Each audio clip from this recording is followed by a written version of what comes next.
Hi, Mystery Recapped here. Today, I'm going to explain the first part of a drama miniseries called Clickbait. Spoilers ahead. Watch out and take care. After being found in Curtis's house and denying having any kind of relationship with him, both Sophie and Curtis are brought to the police station for questioning. Sophie now sits in front of Detective Luca and Roshan and is being asked about her relationship with Curtis. She finally admits that she had an affair with him 6 months ago. Her reason for visiting Curtis was to know for sure whether he killed her husband. Sophie also reveals that she initiated the relationship with Curtis and ended it because he had started to fall in love with her. Before she leaves, Roshan tells her that if Curtis is really the culprit, she will have to testify about her relationship publicly.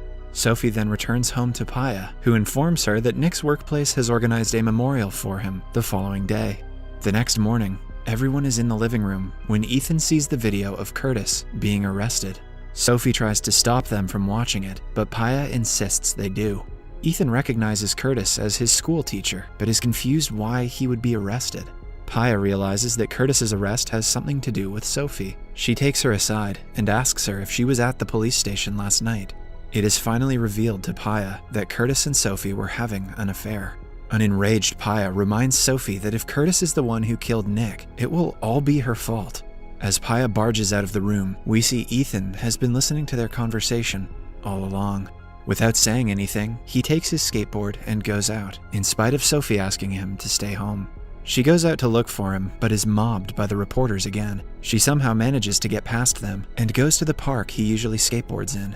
Sophie doesn't find Ethan there, but she notices a woman nearby, watching her. She had seen her earlier at their house as well. Sophie calls the woman out for following her. The nervous lady introduces herself as Emma Beasley.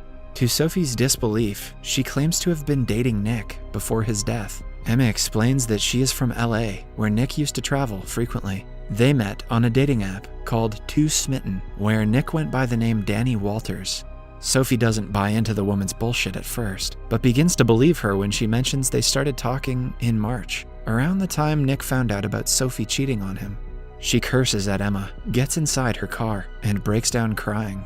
Paya calls her, informing her that they have found Ethan. Sophie goes to them and asks Ethan to come home with her. She also tells Paya about her encounter with Emma.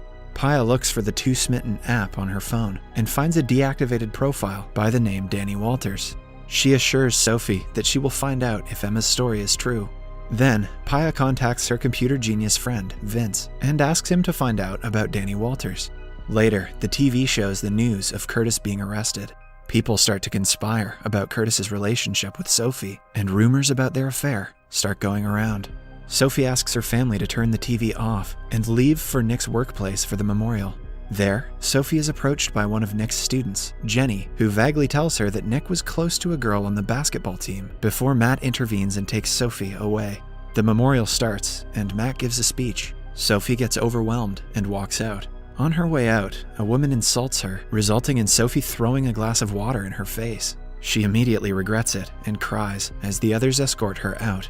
At night, Paya shows her the pictures from Danny's deactivated profile and confirms that it was, in fact, Nick's. He had been cheating on Sophie for 2 years. A heartbroken Sophie cries while holding her husband's picture. In the following scene, we are shown Emma and Nick together on a bed. Just a few days before his disappearance, she received flowers and balloons from Nick while at work. The day he disappeared, she found out while she was at the gym. Emma already knew Nick was married, but he had promised to divorce Sophie after Ethan graduated high school. Emma followed Nick's case closely and wanted to be around people he knew to grieve his death, so she flew to Oakland. Strangely though, she claimed to be Nick's fiancé to get a bereavement discount for the flight. That day, when she met Sophie, she had come to her home to tell her about the affair. While waiting outside Sophie's house, a reporter named Ben Park gives her his card, assuming she is a reporter as well. After her encounter with Sophie, Emma comes back to her hotel room and hallucinates that Nick is sitting beside her on the bed. Emma seems to be losing her mind over him. The next day, she meets Detective Roshan and tells him whatever she knows about Nick in hopes of helping the case. She then goes to Nick's work and happens to meet Matt. She tells him she is just one of Nick's friends. After that, Emma sneaks into Nick's office and is found by his coworker, Don. Dawn makes the woman leave, and at the same time, Paya arrives at the place. She meets Matt and asks him if he knew about Nick's affair, since he accompanied Nick on his LA trips several times.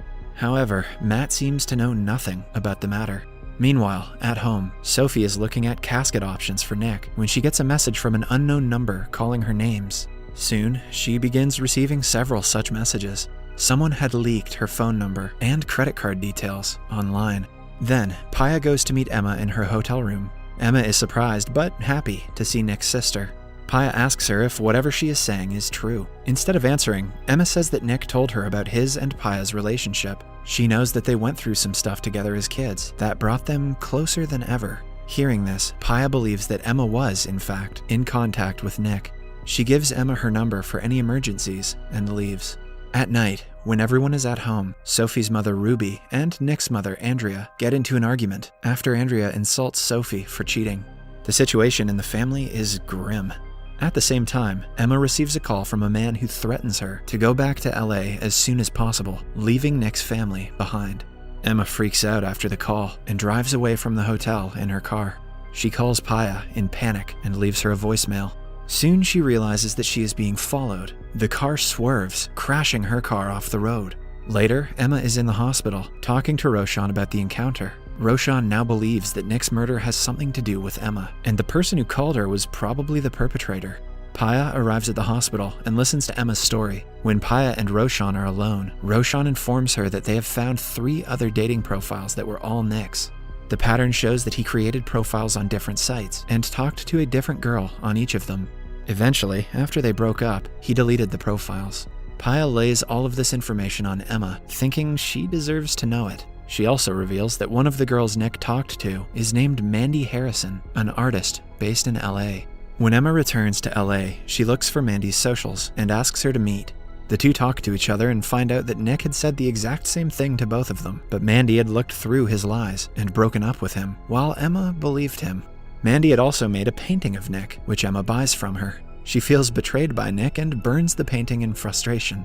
She also calls the reporter, Ben Park, and agrees to do an interview with him as Nick's girlfriend outside of marriage.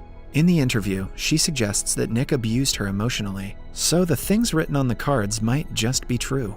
If the interview is broadcasted, Nick's reputation will go downhill quickly. Ben is overjoyed to be able to land such an important interview. His boss asks him to find out about other women who were involved with Nick online. Later, Ben gets an idea to visit the Brewers' home to tell them about Emma's interview and manipulate Sophie into giving an interview in order to save Ben's reputation. He poses as a delivery man and enters the house while recording with his phone. Paya soon finds him and threatens to call the police. He tells them about Emma's interview and leaves his card on the floor for them to contact him. Later, Ben is at his home with his boyfriend, Cameron. He goes into several dating apps to look for more of Nick's profiles, if there are any. Cameron helps him search for the profiles. Meanwhile, Paya calls Roshan home and tells him about Emma's interview, only to be told that the police cannot do anything because Emma didn't break the law by talking to the reporters. In fact, since the perpetrator doesn't want Emma to come forward with her story, the interview might help them catch him in case he makes a wrong move. Paya is angered to know that the police are treating her brother's reputation as collateral damage. That night, Ben is on the internet looking up comments on Nick's posts. One comment in particular catches his attention. The comment is written by a girl named Jenny, who approached Sophie during the memorial. She fights the people who defend Nick, calling his supporters losers. The very next day, Ben goes to meet her and asks her if she had a feud with Nick. Jenny hesitantly tells him to talk to another team member named Tara Wilson. Jenny had heard Nick fighting with Tara over something a while back. After talking to Jenny, Ben goes to a restaurant where Tara waitresses and asks her about Ben. However, Tara dismisses them, saying that it is nothing important. When Ben returns to the office later, he is surprised to find out that Sophie has agreed to do an interview with them before they broadcast Emma's interview, so the narrative could change a little. However, Ben's boss removes him from the case for trespassing in the Brewers' home and puts another employee in for the interview. Distressed at the fact, Ben returns home, only to find that Cameron has somehow managed to find one of Nick's dating profiles that had been unknown until then. Nick's name is Jeremy Wilkerson in the app. They have the profile, but they have to gain access to it somehow. Cameron suggests they pay someone to hack it on the dark web. The two manage to get access to his personal information, including the number of messages he has sent to women. They see that most messages have been sent to a woman named Maggie Oxley from Sacramento. While trying to look for the girl online, they do not find her socials, but they are able to find a bookstore on her profile picture. Without wasting any time, the two drive to Sacramento the following day. The bookstore manager reveals that Maggie is actually a cat. When shown the picture from the profile, he recognizes the woman as Sarah Burton, a woman who killed herself 4 months ago. The couple is shocked to hear the information. They go through Sarah's socials and find out where her brother Simon lives. Cameron suggests they just hand the information to the police, but Ben is excited to do the research on his own. Cameron is still skeptical about the plan, but drives Ben to Simon's house anyway. He stays outside in the car as Ben goes in to talk to him. Ben knocks on the apartment door, but no one answers. But he doesn't give up and looks under the doormat to find a key. He sneaks into Simon's apartment and snoops around for any clue that relates to Sarah. He finds a box under the bed which has Sarah's stuff inside, including her phone. Meanwhile, Cameron sees Simon getting inside the apartment building and calls Ben to alert him. Simon comes inside the apartment and starts to smoke as Ben sneaks out behind him. Simon hears the noise and chases after Ben, but Ben and Cameron manage to get away before the man can catch them. Cameron is furious with Ben for treating the case as a game and doing illegal things, so Ben doesn't tell him about the phone he stole. At night, Ben retrieves data from Sarah's phone and successfully finds the messages between her and Nick. In the messages, Sarah seems to be in a severely bad mental condition. She even threatens Nick that she will kill herself, but Nick is nonchalant to her problems. Ben realizes that Sarah killed herself because of Nick. The following day, he brings all the evidence to his boss and asks her to let him interview Sophie. Meanwhile, Sophie is nervous about the interview. Paya comforts her and tells her that it will be fine. Sophie's attorney helps her with the answers to the questions she will potentially be asked while they drive to the interview.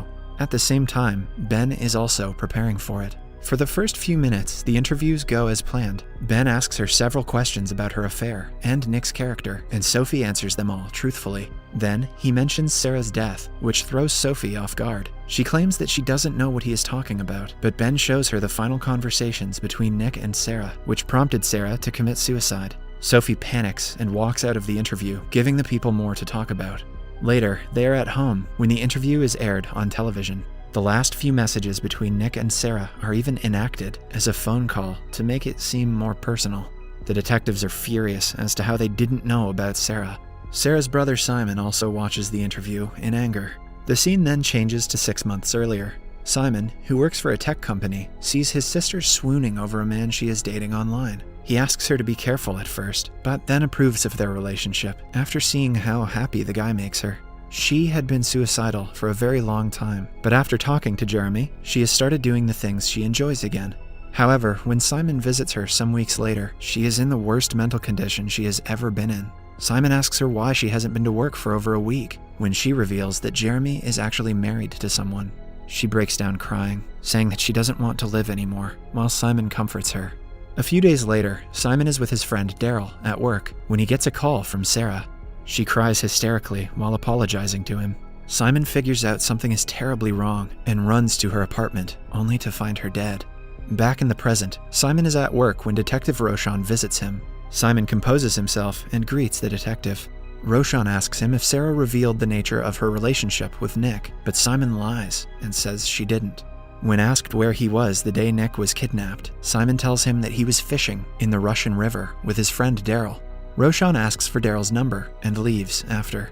Right after the meeting, Simon texts Daryl, asking him not to answer his phone if someone calls him.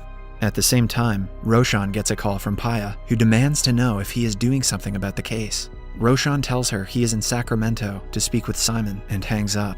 After the call, Paya notices Nick's pictures from around the house inside a box. She goes to the room where everyone is enjoying a family dinner and asks who took the pictures off the wall. Sophie admits to taking them down because she is ashamed to be Nick's wife. The two step aside into a room where Paya says that the text messages didn't sound like Nick wrote them. However, Sophie claims it will be easier if they accept the fact and move on. Paya takes the last picture off the wall and goes to her house. Meanwhile, back in Sacramento, Simon calls Daryl to his apartment and teaches him what he should say while being interrogated. Daryl freaks out and talks about turning Simon in. At last, Simon threatens Daryl to go with the story, clearly hiding something. Subscribe for more videos like this, turn on notifications, and leave a like to help the channel out. Thank you for watching.